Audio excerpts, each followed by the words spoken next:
Hello, my name is Opul Vuzi. I'm the Regional Air Quality and Health Specialist for Alberta and the Northern Territories.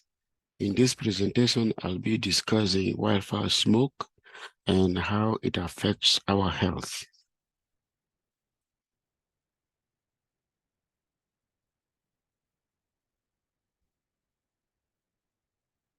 These are the areas I'll be talking about. I'll start with talking about the pollutants we find in wildfire smoke and how wildfire smoke affects our health.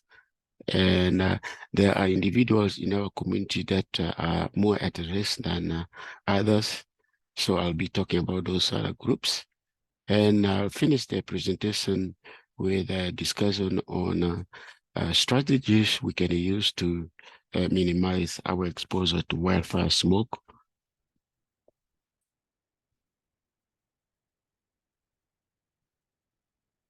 So to begin with, I would like to pose the question, why must we be concerned about air pollution?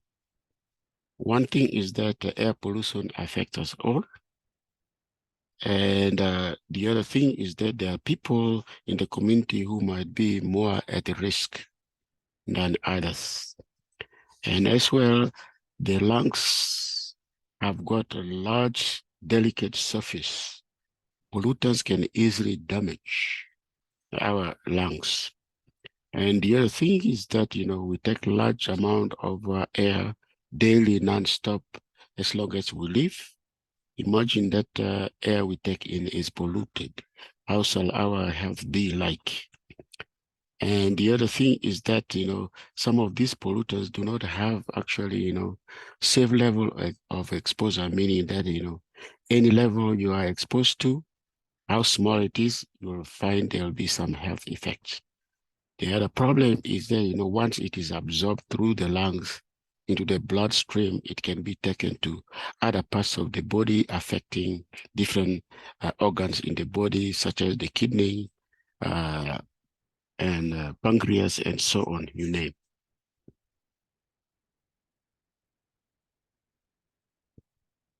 So wildfire smoke itself is a complex mixture of air pollutants. It has got two categories of air pollutants that comes from wildfire smoke. First is what we call the primary air pollutants. These are the pollutants that directly come from the burning of the fire, including particulate matter. There are different sizes as size PM10, PM2.5, ultrafine. Those are the very small ones. And we have carbon monoxide, nitrogen dioxide. We have volatile organic compounds. And in addition to these primary air pollutants, as the day goes by, as time goes, there will be secondary air pollutants generated due to reactions between these primary air pollutants from the smoke or from industries and vehicles. And two examples of these secondary air pollutants are ground level ozone and PM 2.5. Ground level ozone is formed where there's a reaction between the volatile organic compounds and nitrogen dioxide in the presence of the sun. And PM 2.5 more will be formed because of chemical reaction between any of these primary air pollutants and the pollutants from other sources.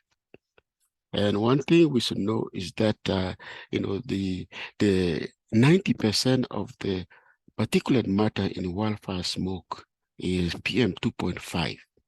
And PM 2.5 is of the greatest concern because studies have proven that, it actually have the most adverse effects on our health than any other pollutants.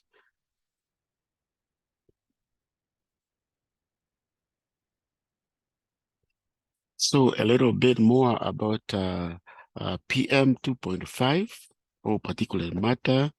As I said, it poses the most, PM 2.5 poses the most risk to public health. And then also there is no evidence scientific evidence that, at any level, there is safe level of exposure. So there is no threshold for exposure. And the diagram on the side here demonstrates how particulate matter get deposited in our airways as we breathe it in, depending on the size. You'll find that the large ones will be trapped in the nose and then in the throat area. This one here in the nose can be removed by sneezing or blowing out, when your nose is irritated. Or the one in the throat, irritation of the throat will result in coughing, so you can remove that. But the very small ones, like the PM 2.5 and the ultrafine will go all the way into the lungs, and there they actually will be on the surface where a gas exchange happens. For example, carbon monoxide out, carbon dioxide out, and oxygen in. In there, it can be absorbed into the bloodstream, and then it will be carried to other parts of the body.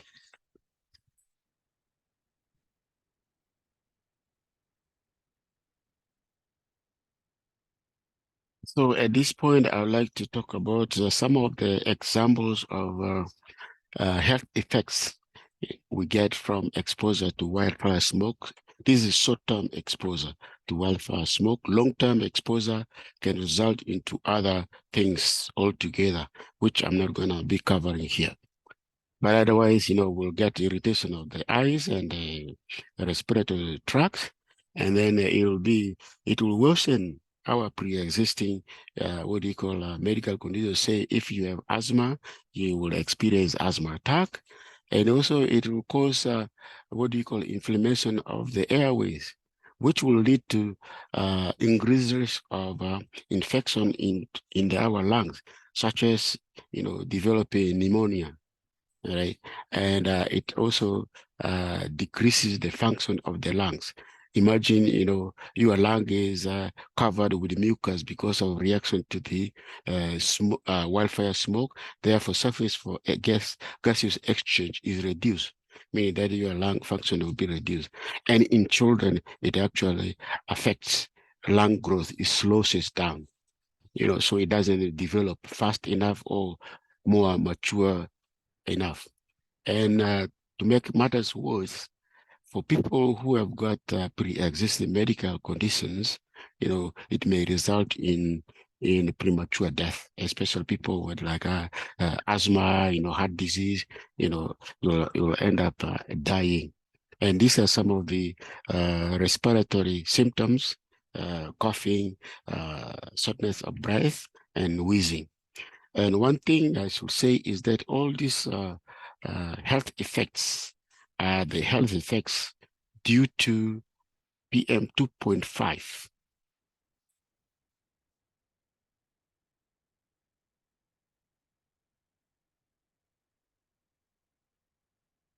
So now I'm going to talk about the population groups that are more vulnerable to, let's say, wildfire smoke exposure or even any air pollution. These are guaranteed they'll suffer more than other people, all right? Beginning with the pregnant women. Why are they, at risk? One thing is that due to pregnancy, their physiological body system changes. For example, to keep the fetus or the baby in, the woman's immune system has to be depressed, otherwise it might reject the baby. And to make matters worse, the air pollutants taken by the mom can actually reach the unborn child. And the second one are the infants and children.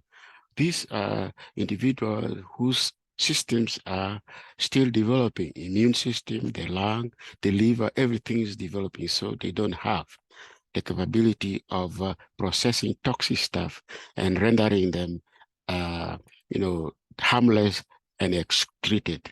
And also the other thing is that, they take in more air per body weight than grown-up adults. The third one are the people who are outdoors. Say, for example, people who are working outdoors. The reason for this is that, they spend long hours, so they have long period of exposure to the pollution. As well, because they do physical work, they have a high level of uh, oxygen demand. Therefore, they need to take a lot of air to actually meet their oxygen demand. The other one are the older adults. This is given because we all know that, as we get older, our systems all, like slow down, digestion, you name it. When you are young, at the age of 25, you eat like 3 plates at a supper. Not anymore at 60. You might hardly even finish a plate. And also people who have got underlying medical conditions, their health is already compromised. Therefore, air pollution will actually uh, affect them more. And athletes, many times, even athletes themselves, they think, nothing is impossible for them. They can just do it wrong. The one thing is that for athletes, they require high oxygen demand to perform to the top of their, of their level they want. All right. To do that, they have to take lots of air. Imagine that air is polluted. And another issue here is that, when they are performing at their top, what happens is that, they quit breathing through the nose, they breathe through the mouth. Because, breathing through the nose, there is filtration system which will trap some of the pollutants. But then, breathing through the nose, through the mouth, they'll take more in air, meaning that, all the pollutants will actually get into the lungs. Therefore, they are at risk due to that.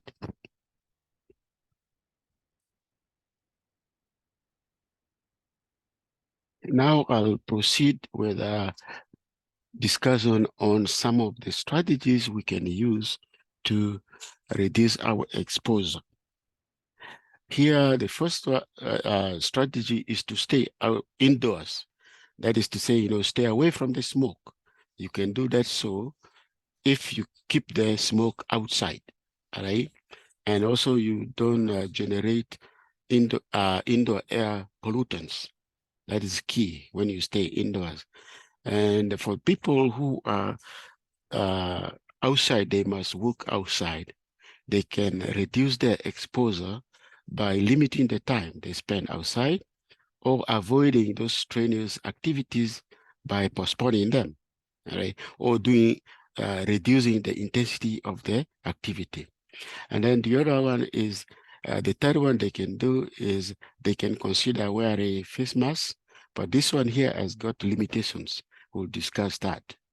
And the third strategy is for you to be aware of the outdoor air quality in your area. You can do this by using the air quality health index, which we're gonna discuss, in details later.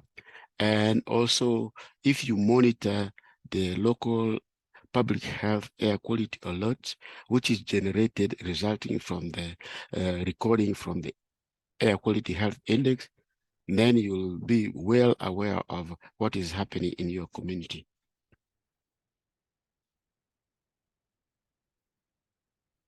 So as I mentioned, staying indoors is very good for you because you are out of the wildfire smoke. However, the smoke can actually get into the home.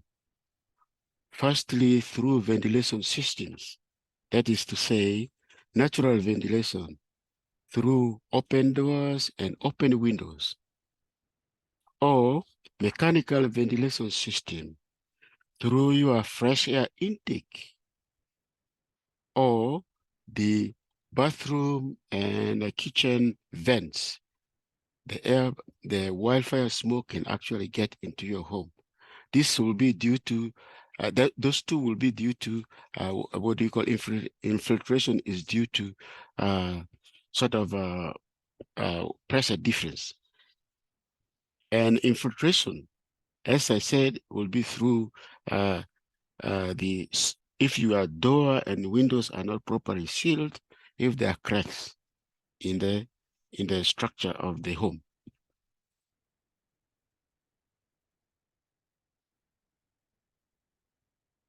So now that we know that staying indoor is just not enough, how do we actually make our stay indoors safe? All right. Therefore, to keep the smoke out, these are the things we can do. One thing is that, you put on a high performance filter on your furnace.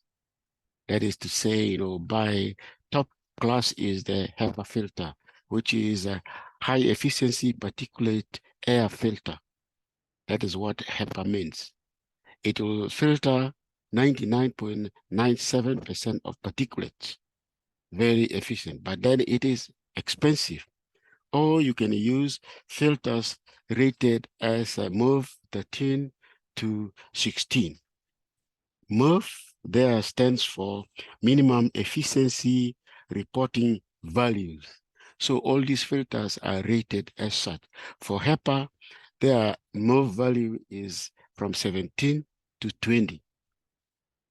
In addition to having these filters on your furnace system, you should keep the doors and windows closed and then ensure that, all the rims are sealed properly so that there will be no infiltration. And during the wildfire smoke, you should be closing the fresh air intake, setting your air conditioner into recirculation mode so that, you don't take in what do you call smoke into the home. And say during that time, if ever, air quality outdoors improves, you can open the air intake to get some fresh air, but then you can close it, right? And then the other thing is that, what if you have no air conditioning? Not every home has got air conditioning. So your best bet is to go to public facilities such as recreational centers, public libraries, shopping malls, or many times municipalities designate certain facilities for people to use during a wildfire smoke. So it is better for you to go there, spend more time there, and then come home later. Next, to have safe stay indoors, you got to avoid generating generating air pollutants indoors. These are some of the activities you have to avoid because they will result into uh, generation of air pollution. Firstly, here cooking, especially when you fry, what happens is that the burning food generates VOCs, volatile organic compounds, and also particulates. So you are polluting the air. So you should refrain from frying food and so on, broiling and so on. And then the other thing is that, using those appliances, for sure you won't be using, wood appliances unless that is your old means of, cooking. Of course, during the time of the wildfire smoke, it is very hot anyways. But you find that even gas stoves can actually generate air pollutants, particulates, and also other pollutants. And then the other thing is the burning candles. Burning candles is a problem. One, because the heat is not enough, there'll be lots of carbon monoxide generated. And also there'll be like volatile organic compounds generated too.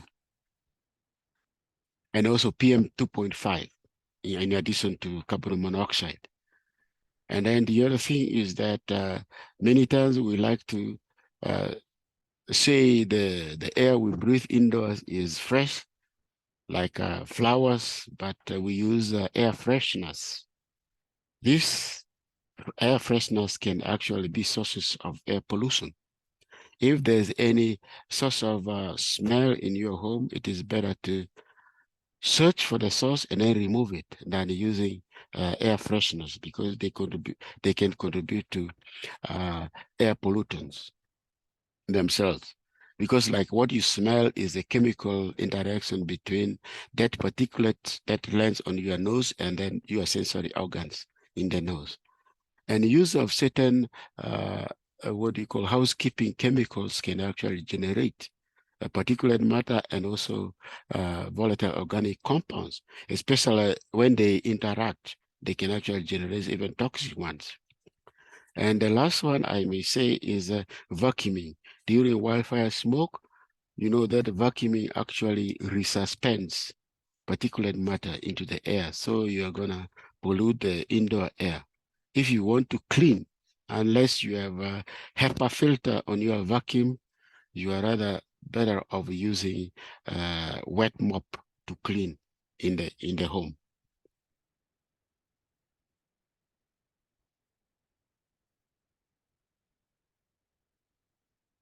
So another way you can do to have a safe stay indoors is to use portable air purifiers.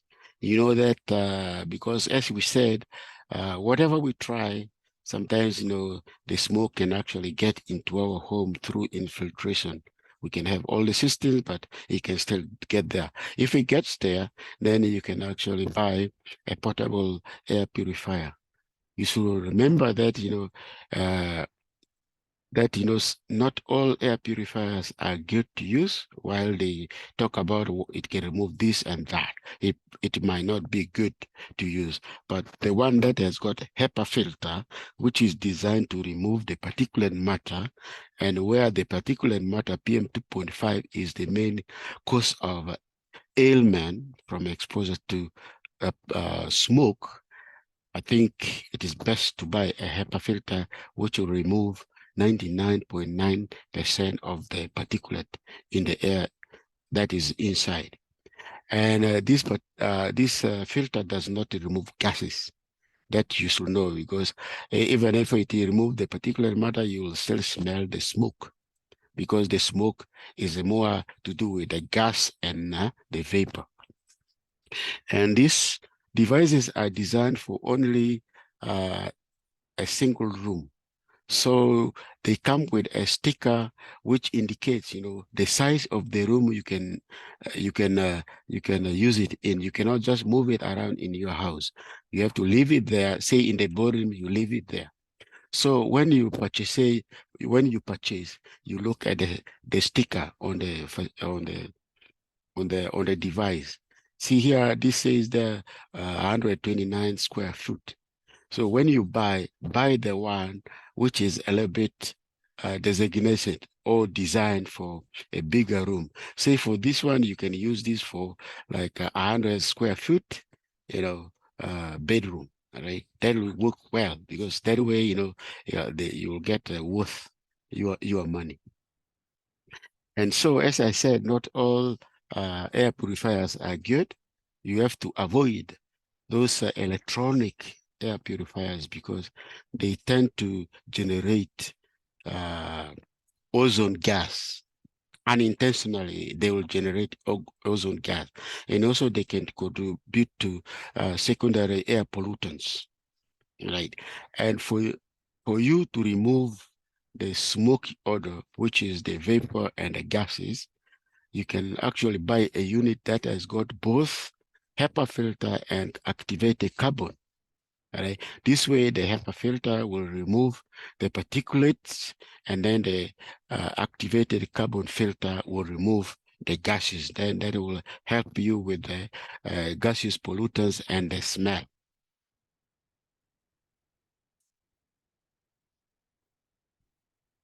So many times we want to be traveling. So when you are traveling in your vehicle, hopefully you got air conditioning, because it wouldn't be safe to travel, because when wildfire smoke events happens, it is in the summer season and it can be very, very hot. Therefore, when you are traveling, you keep the windows and the air vents closed, set your air conditioning into recirculate. So that way, you don't draw pollution into the vehicle. And if you are traveling long distance, you should remember that, carbon monoxide and carbon dioxide level may increase.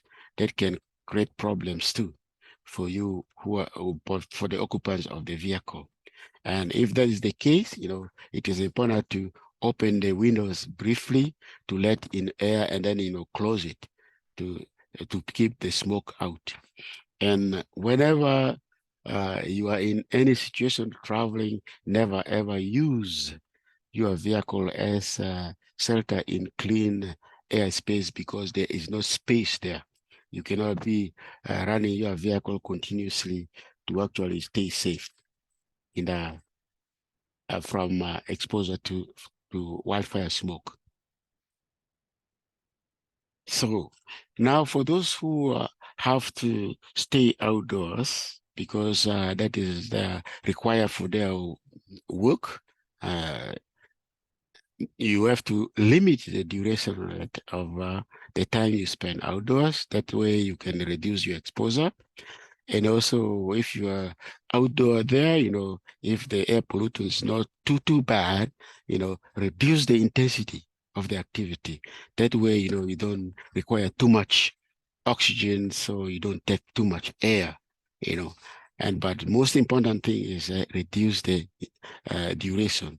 And then the other thing is that, you can avoid strenuous activity. Say if your outdoor activity requires strenuous, you cannot reduce. Therefore, just postpone, for another day or another time when the air quality is good. And then for those people who are working outside, these are kind of specific to, let's say, outdoor workers, take frequent, breaks in cool and clean air space because, it is hot outdoors, definitely, when there is wildfire smoke in the sun. And also remember to rehydrate. That means, drink lots of water because, the heat is after you. So you have to be rehydrated. And of course, you can wear a mask, but mask wearing has got its own risks. I'll talk about that. And for athletes, you have to train outdoors, all right? So you train outdoors, you need to reduce your activity if you are training. Say that is to say uh, when the air quality is not too bad, but if it's very bad, it's better for you to reschedule the activity. And the other thing is we can do here is that I didn't mention, if it is possible, move your activity indoors instead of outdoors. That will actually help you out. And wearing mask is no for you if you're out there. It is not good because there is a risk related to wearing a mask and then doing vigorous activities. So now let's talk about masks. These are the two examples of masks that have been, recommended to use to protect against wildfire smoke. Particularly, it is the particulate matter, PM 2.5. This will actually help you to uh, to keep out the particulate matter as you breathe through the filter. All right, we have N95 and then KN95.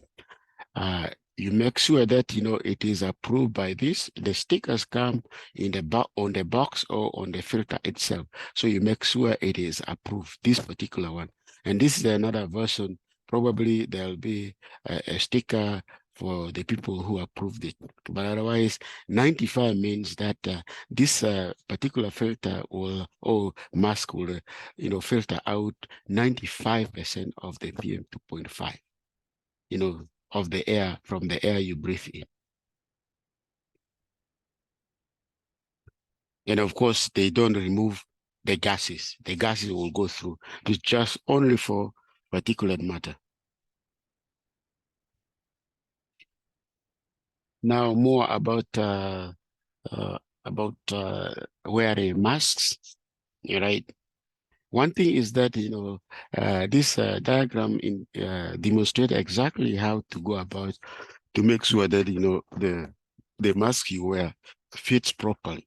One thing is that, you can read here is that, these are not designed for children because they are based for occupational exposure, right?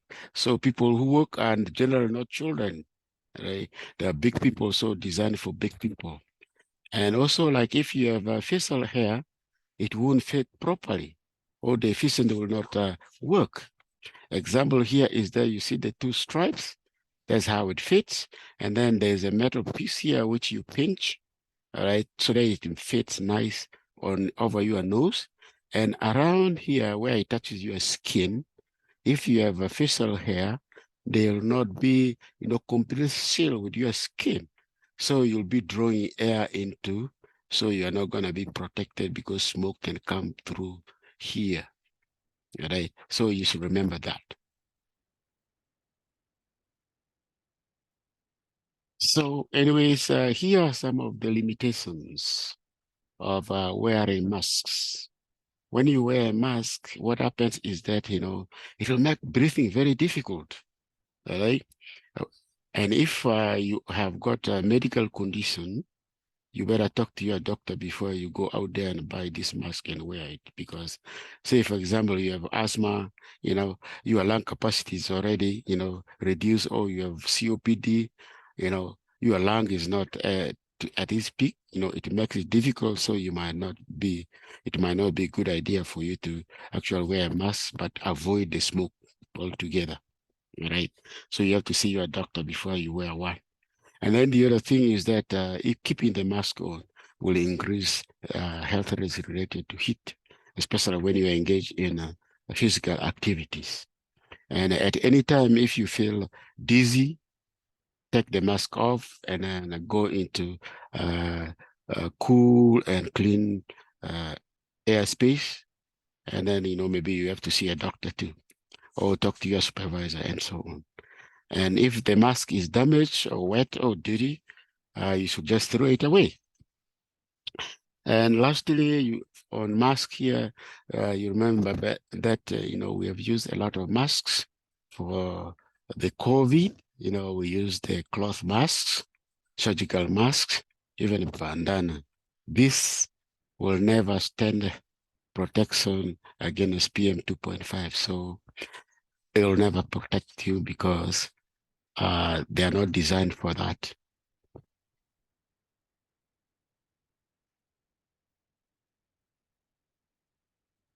So now, this is our last strategy we can apply to to protect ourselves from exposure to wildfire smoke. So, anyways, what is the air quality health index? In short, we call it the AQHI. That's what I'm gonna uh, say, anyways. One thing is that the AQHI is uh, is a communication tool for conveying air quality information to the public. It has been established jointly by Health Canada, Environment Canada, and the provinces. Has been developed, to be used, across the country to protect the public from exposure to air pollution, outdoor air pollution. Even it is not just outdoor air pollution, but the short-term exposure is not meant for long-term exposure. It applies to short-term exposure. It provides short-term exposure risks related to the combined effects of nitrogen dioxide, PM 2.5, and ground level ozone. The risk is presented on a scale from 1 to 10 plus. The higher the number, the higher the risk. And these numbers the risk are grouped into 4 categories. Low risk for numbers 1 to 3, and then moderate for 4 to 5, and so on. And when the AQHI is presented, it gives you the current observed value. That is the one number which they show for that current time when they reported it. In addition to that, they give you the forecast maximum for the rest of that day, and then for the night, and then for the following day. And in addition to these numbers, they give recommended actions for the population groups, that is the at-risk group and the general public. So each group will get their own recommended actions to take to protect themselves from exposure to wildfire smoke or any outdoor smoke. And you can access the AQHI through the website. These are hyperlink. You can actually, this is goes to the government of Canada, and this one goes to Alberta. Or you can download the WeatherCan app on your smartphone, and then you can access the AQHI from there.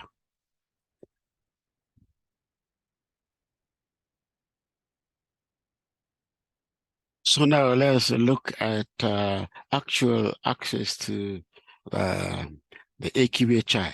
This is using the Alberta AQHI. This is a hyperlink, as I said. It brings you to this particular page here, which shows, gives you the communities in Alberta that have got AQHI reporting. All right. I did this. I went on there on August 22nd, 2022 at 11 o'clock. So at 11 o'clock, the current value of AQHI at that moment for all these communities are listed here. Say I live in Edmonton, it was 6 that day. All right. And then for the forecast for the day, for the night, and then for the following day. They are given here for Edmonton. For the rest of the day, for the day will go up from 6 to 7, and I get worse. But then in the night it will fall, it will get better. And then the following day, it will be 3, even better, all right? It will be low risk. So that is the time I will probably be, going out to play soccer. And this Edmonton is my community, so I can, if you click on the Edmonton or wherever you live, I click Edmonton, and then this shows up. So here it displays, Edmonton AQHI, the time, and then the date, and so on. And then, here the current one is 6, right? It gives you moderate risk, right? And then if I had asthma, this is my information, I'm at risk. So consider reducing or rescheduling strenuous activities outdoors if you experience symptoms. And because I don't have any of those, I am in the general population. So these are my instructions. No need to modify your activities unless you experience, unless you experience symptoms. But I think this is important to remember that, this might not apply to athletes because at this number here, because, if you are working outside construction worker, you can actually reduce intensity and so on, but might not apply to. Of course, this is what do you call the same thing here is giving you here the focus for the day and the following. So how do you go about using the AQHI? Firstly, as I said, you have to determine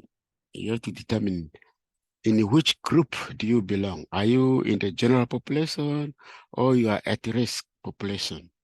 All right. You know the definitions are here. General population, you are healthy, you are not engaged in any strenuous activities.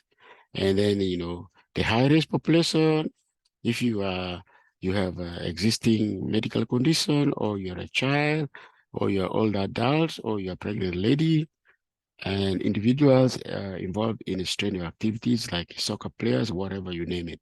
All right. So after determining that, you can check the air quality health index, and then you can follow the recommendations, as I explained, for your own group. You can follow that to reduce your exposure. And then you can use the forecast for the day or for tomorrow to plan your outdoor activities. Now here we are looking at the actual uh, presentation of the air quality health index on the same day. This was at 10, right? I took this the same day at 10, all right, at 10 o'clock. You remember, at 10, all right, 10 o'clock. The current one was 8, all right? So it is a high risk. So based on this 8, these are the health recommendation given. For at-risk population, you are to reduce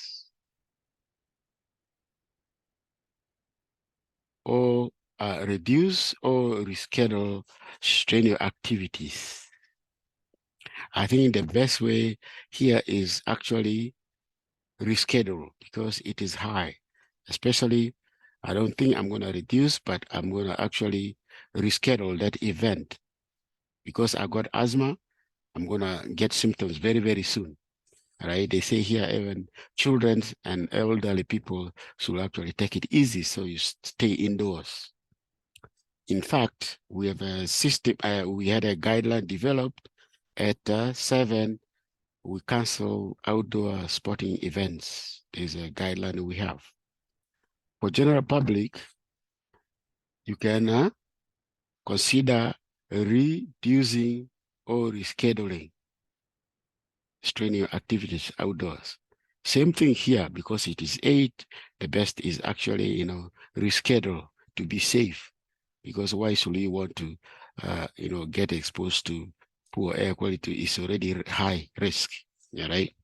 And then we have the forecast values. We have for Monday, the rest of the day is 7. So from 8, it'll come down to 7. So it is improving. And then Monday night was 4, moderate risk. So the following day, Tuesday, will be 3. So whatever I plan to do that Monday, I'll postpone it for Tuesday. Better for me to actually, make the most of the time outdoors when the air quality is very good. There's the advice you should actually take. When it is really good, maximize your activities outdoors. As I said, you can download the weather app on your mobile device. When you do so, you can monitor the air quality health index and then, check at what level you are you experience symptoms. Say, for example, you live in Edmonton, all right, you check the air quality and say if, you experience symptom at 6, if you set that, then you always will get a reminder that the air quality is 6 for Edmonton. So you'll just move your activity indoors or, you cancel it, right? Or you reduce your activity.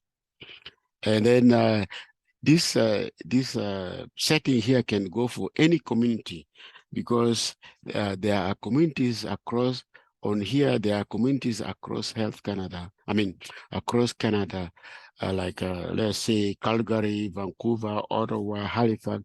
There's a lot of cities. Say if you are traveling to say Toronto, right? You want to know the air quality tomorrow, you can actually, go here and you click for Toronto, and then while you are there, you can set the limit. Like if it's you respond, your symptoms are at 6, you can set for Toronto at 6. So when you are there, you actually are aware of the uh, what of the